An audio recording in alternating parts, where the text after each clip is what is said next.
I've just read Joe from Whitkirk's message again, and it's freaked me out a bit more. I hadn't read it I kind of skim read it first time round, but what you're saying is I'm starting to get a bit freaked out by all this. I don't believe in ghosts and all that, I say, but I'm starting to feel that over the next 35 minutes I'm going to be converted to a believer.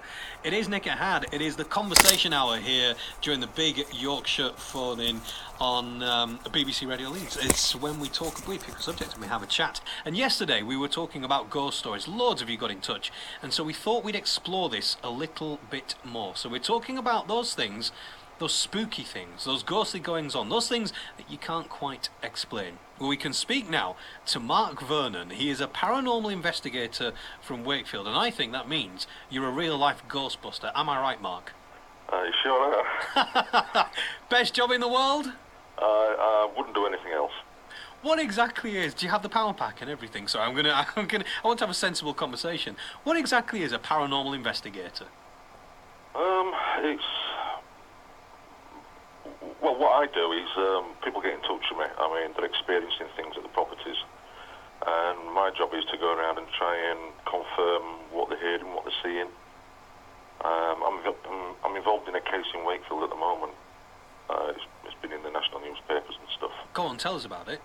I've named it the Black Monk of Wakefield.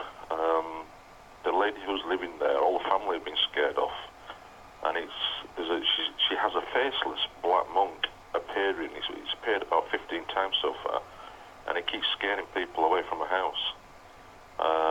She's lost a boyfriend over it. He's seen things in the house, and apparently it's quite scary. I'm trying to confront it at the moment, but see what happens. You haven't seen it with your own eyes yet, then? I haven't seen it with my own eyes, not the monk. I have seen other things which I've actually caught on camera. I do have a YouTube channel that I show my paranormal stuff on, if people want to go there and have a look at it. Well, definitely. We'll find out more about that before we say goodbye, but I'm fascinated. As I said, there is something that I experienced once that I can't quite explain. I don't really understand it. But when it comes to ghosts and the like, I don't really believe in all that. But clearly, not only do you believe, you've seen them. Convince me, what have you seen that makes you believe that you know that these things exist? Well, I've actually seen apparitions close up right in front of me. They've just appeared in front of me and then disappeared.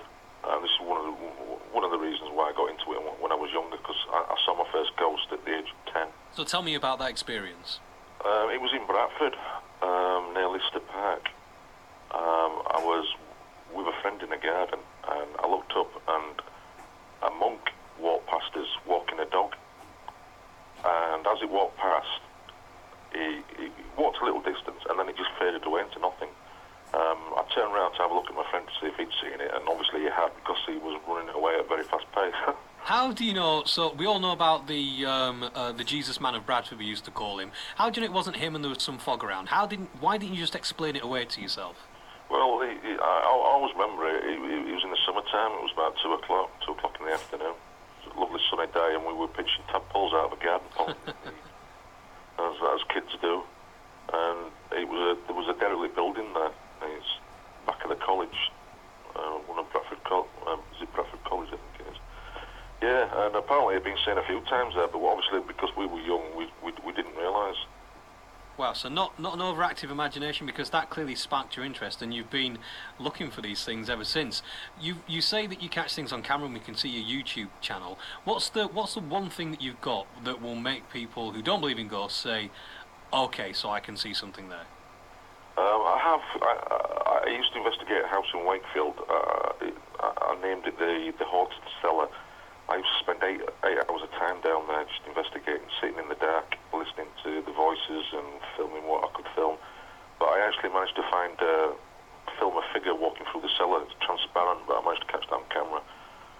That's on my YouTube channel. How convincing is that? Well, you can actually see through. It's transparent. I mean, the technology that I use, I just use the basic stuff, basic cameras, basic editing software. It's just cut and clip and film. I film it and just put the clips on that I film. Okay, so you've seen this stuff. What do you think this is? And also, You spent 8 hours in the cellar. How are you not just freaked out by all of this? I'm just used to it. I've done it for so long now. It's the last 5 years I've been really getting into it big time because obviously as I'm getting older, I'm finding more time to spend on it. It's just something that I love doing. I think I'm trying to scare myself really, but I just don't get scared. I've experienced too much. So what do you think it is that you're experiencing when you see this stuff? What is it? Well, a lot of it is spirits and ghosts and things, but what people don't realise is I actually think it's recordings. There is theories of the stone tape theory, where the material in the house will record an actual event, and at certain conditions, certain times, it will replay it, like a tape recording, like a video clip. So we're watching a replay of something that's happened in the past. Yeah, in most cases, that's what I think most of it is. But then you get the intelligent ones where you can ask them questions and you'll get answers. Have you ever done that? Yeah, I do it all the time. I'm well known for it. I mean, obviously, electric voice phenomena, EVPs.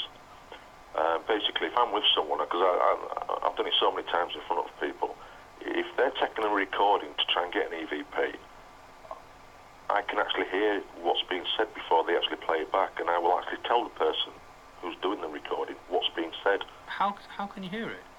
Well, people say I'm clairaudient. I can actually hear spirits and things, which it does seem a little bit strange, but yes, I do actually hear them. Wow, clairaudient. I've never come across that term before.